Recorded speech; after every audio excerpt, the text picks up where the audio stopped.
আপনারা জানেন 1886 সালে আমেরিকার শিকাগো শহরে শ্রমিকদের ন্যায্য আদায়ের লক্ষ্যে হে মার্কেটের সামনে অসংখ্য শ্রমিক জনতা একত্রিত হয়েছিল।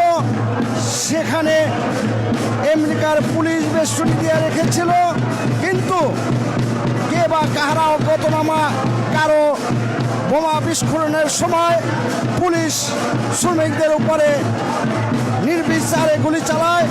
এই গুলিতে অনেক শ্রমিক মারা যায়।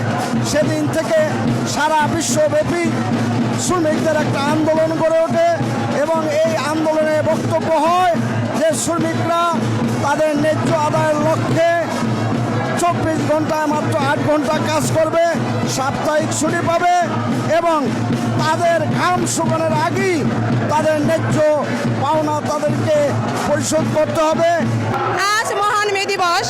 গার্মেন্টস শ্রমিক সহ যত শ্রমিক সংগঠন আছে, সারা বাংলাদেশে যত শ্রমিক আছে তাদেরকে জন্য রইল আমার অভিনন্দন ও শুভেচ্ছা। আজকের এই দিনে 1886 সালে আমেরিকান শিকাগো শহরে যেসব শ্রমিক ভাই বোনেরা আমাদের জন্য জীবন দিয়েছে এবং যেসব শ্রমিক নেতারা এই শ্রমিকদের অধিকার আদায় রক্ষার্থে ফাঁসির মঞ্চে বিনা অপরাধে ফাঁসি হয়েছে তাদের জন্য রইল আমার শোক দিবস এবং শোক সমবেদনা। আজ মহান মে দিবস। মে দিবসের তাৎপর্যকে নিয়ে আজকে আমরা জাতীয় জনতা পার্টির ব্যানারে জাতীয় প্রেস ক্লাবের সামনে সমাবেত হয়েছি।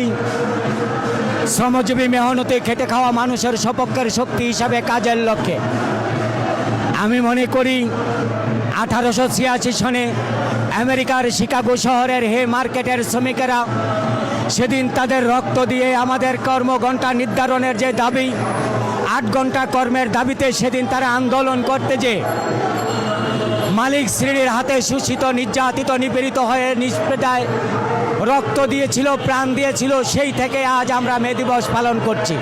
83 সালে আমেরিকার শিকাগো শহরে 8 ঘন্টা শ্রমিকের কাজের দাবিতে একটি সমাবেশ হয়েছিল। সেখানে বর্বরোচিত পুলিশ হামলায় হাজার হাজার শ্রমিক নিহত হয়েছে। তার ওই শোক আজকের এই দিনে আমরা সেই শ্রমিকদের আত্মার আমরা শান্তি কামনা করছি। বিসমিল্লাহির রহমানির রহিম। জাতীয় জনতা পার্টি কর্তৃক আজকের মহান মে দিবস উপলক্ষে যে জনসভা, এই জনসভা থেকে ছোট্ট একটি মেসেজ দিতে চাই। মে দিবসের মূল উদ্দেশ্য হচ্ছে মেহনতি মানুষ যাতে পরিবার সবাইকে নিয়ে সুন্দরভাবে বাঁচতে পারে, মৌলিক চাহিদাগুলো সঠিকভাবে বাস্তবায়ন করতে পারে।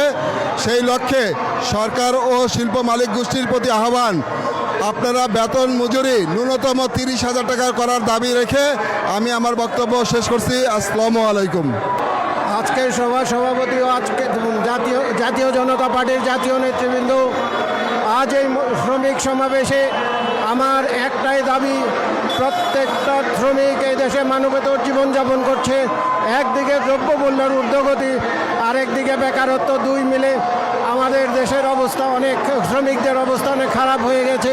তাই আমি সরকারের কাছে জোর আহ্বান জানাচ্ছি, শ্রমিকদেরকে ন্যূনতম মজুরি 30,000 টাকা করা হোক এবং শ্রমিক ছাঁটাই, বিভিন্ন কলকারখানায় শ্রমিক ছাঁটাই বন্ধ করা হোক। আজকে মেহনতি মানুষের জয় হবে ইনশাআল্লাহ। এই বলে আমার সব বক্তব্য শেষ করছি।